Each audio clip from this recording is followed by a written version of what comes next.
Disclaimer. The information shared here is based on personal training experience and practical application. It is not medical advice. Always consult a qualified physician or healthcare professional before starting any exercise program, especially if you have pre-existing conditions or health concerns. Let's take a look at exercises and stretching. We'll start with a physiological truth, supported by anatomy. In a book I bought long ago, it explained that our structural muscles are designed and shaped like spindles. With that in mind, you can conclude that the thickness of the muscle belly not only dictates how tightly our joints are held, but also influences potential flexibility. Remember, a gentle start is always wise, especially if you're just beginning your workout. Personally, I believe that instead of stretching before exercise, it's safer to warm up first, bringing blood circulation to the muscles with light or partial movements. In my opinion, the optimal time for stretching is when the muscles are already engorged with blood. Others may disagree, but this logic makes sense to me. Tendons and ligaments don't stretch very far. True range of motion depends heavily on the thicker belly of the spindle-shaped muscle. I'll repeat this. The strength that holds a joint in place is also dictated by the thickness of the muscle belly. When we're young, we benefit from the blessings of youth. As we age and lose muscle, joint issues often follow. So, just like managing your finances, invest time and energy into building muscle. It's an investment that will support you as you get older. Some people still believe muscles make you inflexible, yet the proof is clear. Everyday people enjoy a higher quality of life with more muscle, and bodybuilders with massive legs can perform full, controlled splits during posing routines. So, focusing exclusively on stretching as a solution for joint health may not be as effective as building muscle. For example, a 75-year-old client came to me complaining that a physiotherapist said her surgery didn't work. I explained that the new joint would function perfectly if her muscles were strong enough to move it.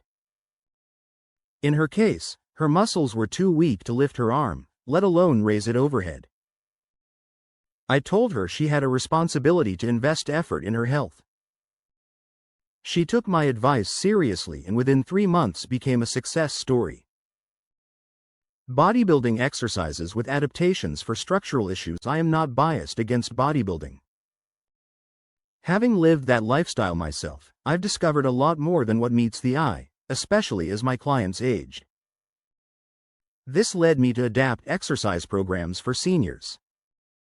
I repurposed exercise machines to meet their specific needs.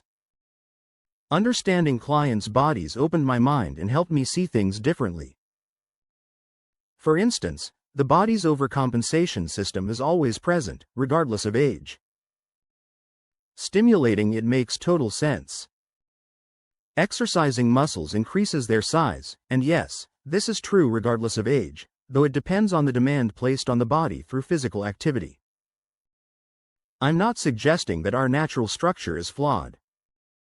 Rather, we need more knowledge to understand our bodies.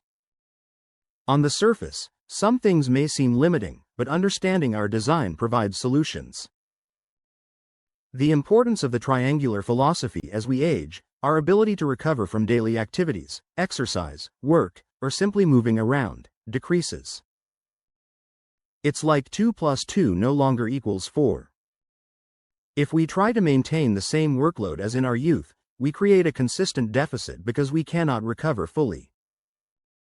Here's an analogy. Imagine you run a company with 100 employees. Over time, some leave, and you're left with 50. If you expect the 50 to do the work of 100, they'll be unhappy and complain, causing imbalance and stress. Similarly, as we age, our bodies need adjusted expectations. Balance is essential. Mental toughness can push you further than others, but it comes at a price. Every thought carries a cost to your emotional, physical, and spiritual health. As mortal CEOs of our lives, we must understand the reality of our temporary existence. Wisdom with age is essential. Otherwise, life may be full of discouragement, unhappiness, and discontent. Mortality and aging are constants we cannot change, so our focus should be on maximizing health, happiness, and contentment. Unfortunately, professionals sometimes compete over authority, claiming to have the only solution for good health. Yet, regardless of our progress, age and mortality remain unchanged. These are the truths we must live with. Since the facts don't change, we must evolve in our approach. We cannot remain stuck in outdated knowledge. Constant learning is essential. Rejecting advancements like blood transfusions, genetics, or stem cell therapies limits our potential. Politics and religion aside, we cannot stop the evolving order of God. Especially when it comes to mortality and aging, our well-being and quality of life must remain the priority. So, logically, if muscle and bone loss comes naturally with aging, yet weight training can restore both, shouldn't we put more effort and research into it and prescribe it as a form of medicine? Now, if we look at our traditional methods of weight training and even sports medicine, they may actually contribute to, or even exaggerate, existing imbalances in the muscular structure. As I have explained before, if our daily living creates muscle imbalance-related joint problems, we need to address the root cause, the dead dog, of the problem, instead of seeking temporary, band-aid solutions for symptom relief. Sure, as mortals, aging and symptom management are necessary and important. But in my view, ignoring the root cause is almost a sin. Aside from the inevitable truths of aging and mortality, understanding the philosophy of the dead dog can help us find lasting solutions for quality of life. While there is a wealth of knowledge about the human body, differences arising from business and political interests often prevent us from exploring alternative approaches. For instance, when a problem arises, we turn to experts for solutions. But if the expert's advice is simply to immobilize certain muscles to protect them, I believe that's flawed logic. Immobilization leads to atrophy. Following such advice can weaken surrounding muscles, causing more pain and related problems in the future, simply by obeying the professional. Another truth. Movement produces lactic acid, using glycogen and oxygen, which depletes muscles of energy. This energy must be replenished by blood sugar, so keeping blood sugar balanced is important. Returning to the built-in overcompensation system, movement stimulates muscle growth. Logically, having larger muscles can also improve blood sugar regulation.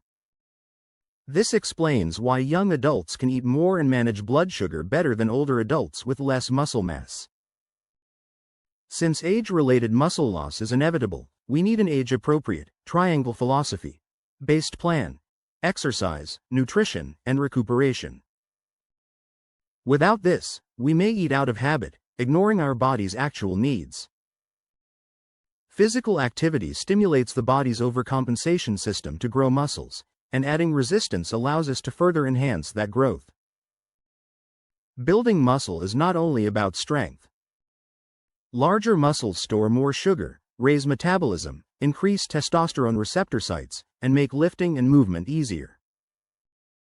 Greater muscle mass reduces stress on joints and muscles, improving overall mobility. Weight training benefits the entire body. Well-designed programs can strengthen muscles, correct imbalances, and prevent structural problems.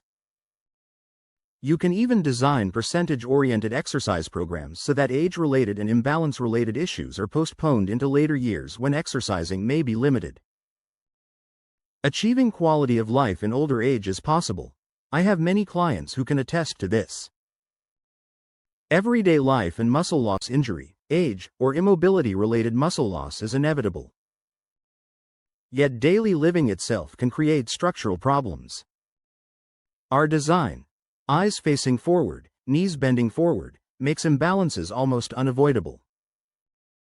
These imbalances can cause pain and lead to further immobility-related issues.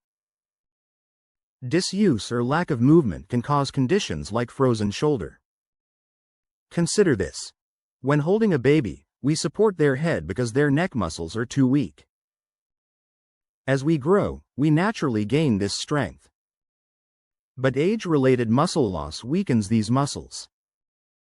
The trapezius compensates, taking on extra load, which can create shoulder stiffness. Ignoring weaker neck muscles can lead to chronic problems, requiring repeated chiropractic adjustments.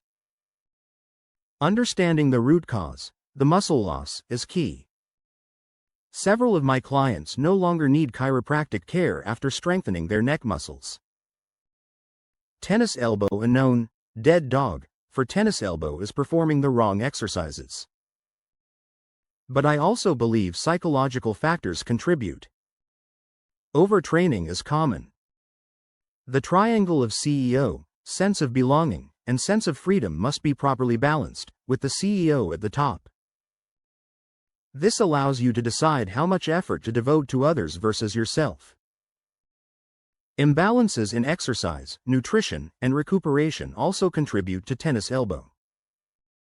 Too much exercise or poor nutrition cannot be corrected without proper recuperation. Incorrect exercises, like heavy lat pull-downs or seated rows performed slowly without swinging, overload smaller muscles instead of larger ones.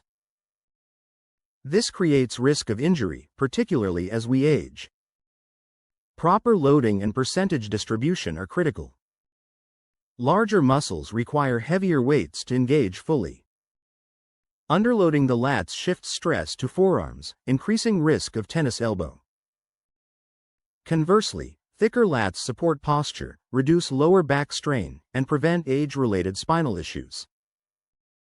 Several of my clients have resolved lower back problems simply through targeted exercise. Hernia. The abdominal wall is designed like a mesh.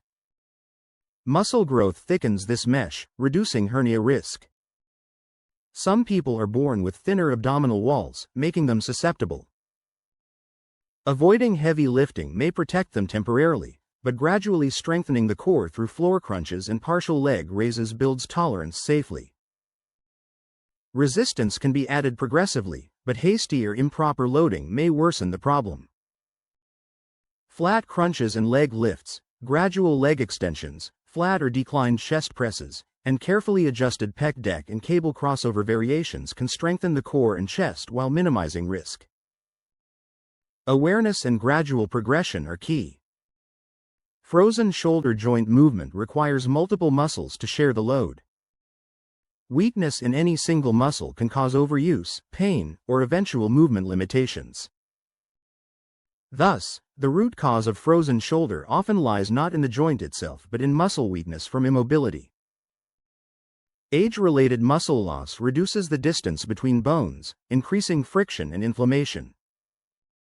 In summary, overtraining and improper exercises are dead dogs that lead to imbalances and injuries, particularly with age.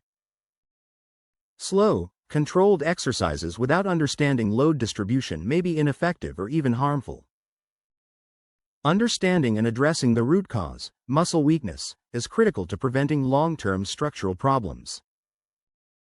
I had a client who was told by her physiotherapist that her surgery did not work, yet it was a total shoulder replacement.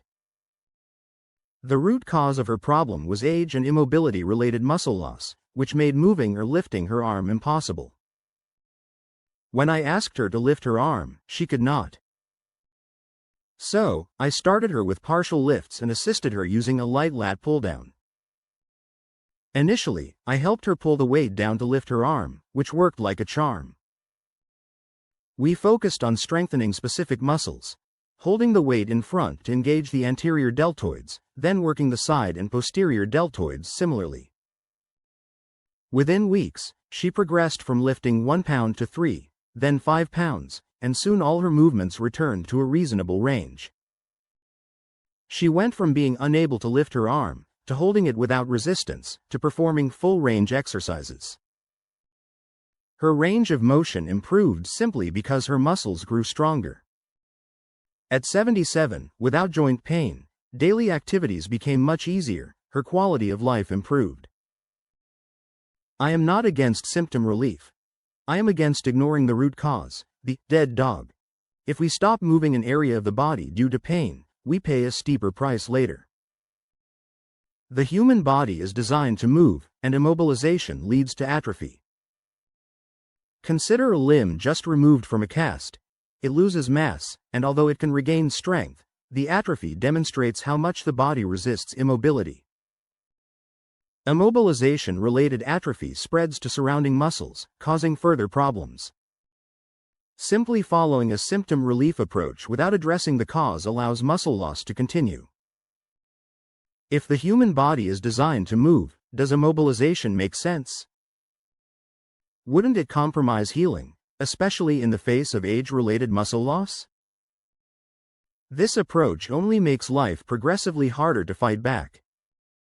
My philosophy is to identify the dead dog, the root causes of the problem, and address them logically, not emotionally. Fear causes stress, and stress creates a host of known and unknown health issues. My triangle philosophy, exercise, nutrition, and recuperation, helps reverse damage and strengthen surrounding muscles, halting the damaging decline. Remember, if the weakest link in a movement is too weak, other muscles cannot compensate, and decline accelerates. The root cause of frozen shoulder, for example, is not the joint itself but immobility-related muscle loss. Stem cell treatments that encourage movement and exercise work on the cause because they stimulate blood flow, oxygen, and nutrients to the area. Exercise continues this healing process. Symptom relief alone is insufficient. Immobility breeds muscle loss, and the problem spreads if ignored. Even if influenced by business interests or biased opinions, the priority should always be the client's or patient's well-being. For frozen shoulder, pain-related immobilization should be addressed immediately. A multi-pronged approach works best. Eat anti-inflammatory foods, avoid inflammatory foods, start with partial movements, gradually increase resistance, and progress to full movements. Use bodybuilding-style progressive resistance, always respecting your individual triangular balance based on age and fitness level. Regularly stimulating the body's overcompensation system can reverse decline even in advanced age. I personally do not recommend stretching until some muscle mass has been built. The only reasonably stretchy material in the human body is spindle-shaped muscle. A thin spindle cannot achieve much, but a thick muscle belly allows full-range movement. Patience, hope, and optimism increase your chances of fighting age-related muscle loss, regardless of age. Treat muscle building as a game to enjoy it. Hopelessness discourages progress. Building balanced muscles removes one cause of pain. As we age, we inevitably lose muscles and bones. Building and maintaining muscle is a practical anti-aging strategy. Nutrition plays a critical role. Poor nutrition produces inflammation, making movement uncomfortable. Hormone levels may decline with muscle loss, so we must support strength, mood, and positive thinking through proper exercise and nutrition. Let's return to the basic principle, the spindle-shaped muscle. Understanding muscle at this level can restore balance and help expand narrowing gaps in the joints. Muscles connect to bones at both ends. Take the quadriceps as an example. They control knee movement. Think of the muscle like a long balloon. When full, it holds the bones tightly. As it deflates with age, the bones lose support. Rebuilding muscle thickness refills the balloon, restoring support and slowing joint deterioration. The goal is not perfection but slowing decline. We have a built-in overcompensation system. Using it regularly buys quality time. Symptom relief may help, but addressing the cause, immobility-related muscle loss, is essential. Without building muscle, symptoms persist or worsen. Symptom relief, medication, injections, or surgery, has side effects and does not solve the underlying muscle loss. Aging and mortality are facts we cannot change, but quality of life depends on maintaining youthful muscle mass. Losing strength leads to pain, immobility, and related issues. Maintaining and regrowing muscles, even at an advanced age, combats this decline. As a personal trainer for decades, I have countless examples of success, but my goal here is to make the concept clear and accessible. Weight training is a practical tool for healthy aging. While I once focused on bodybuilding, my approach now prioritizes muscle building for medicinal purposes and quality of life. Most of my clients today are over 60, and my focus is on helping them preserve function, independence, and well-being. Since I discovered that not only do traditional methods of weight training have flaws, but also our body's design can contribute to creating problems, I made some adjustments that I've been explaining here. Some people might say the body is perfectly designed by nature, but I would argue that this understanding is incomplete without the benefit of new knowledge. Remember, with the presence of our overcompensation system, muscles we use grow, while those we neglect remain smaller. By nature, this creates structural imbalances that can lead to pain. Even regular living and aging can make managing these imbalances tricky. In other words, our body's design has inherent potential to create uneven muscle growth. After discovering that our spindle-shaped muscles have the potential either to cause or reverse problems, I felt the need to investigate further. I designed a triangle philosophy to progressively turn muscle building into a therapeutic system, a method that has worked for several clients, even those with serious health issues. I didn't confine myself to the traditional boundaries of knowledge. I explored freely, mixing and matching ideas to develop solutions. Following a book limits you to pre-written knowledge, but by thinking independently, questioning and experimenting, you can create new insights. That can't happen without honestly questioning the influences of business or politically biased branches of knowledge. I began selecting, adapting, and combining strategies to benefit my clients. This approach has allowed me to make a living solely through personal training. Honest questioning and progressive adaptation have brought me the insights I now share. The process starts simply, sometimes just holding a muscle contraction without moving the joint. Then we progress to partial movements, eventually stimulating the overcompensation system to push the muscles to grow. Gradually, the muscles strengthen, increasing range of motion and eventually supporting full-range exercises. Everyone can achieve muscle growth by understanding their personal triangular balance. I've broken traditional movements down for therapeutic purposes, from holding positions to isolating smaller and larger muscles. This allows us to target muscular weaknesses and ensure each muscle contributes its share during movement. For seniors, partial movements are safer and often more effective for building muscle with heavier resistance. Going further, I realized that physical activity not only increases blood circulation to active muscles but also to injured areas. This circulation helps remove debris and supports healing. For example, daily living tends to overdevelop anterior deltoids while neglecting posterior deltoids because our eyes face forward. Strengthening posterior delts creates balance and counteracts shoulder imbalances.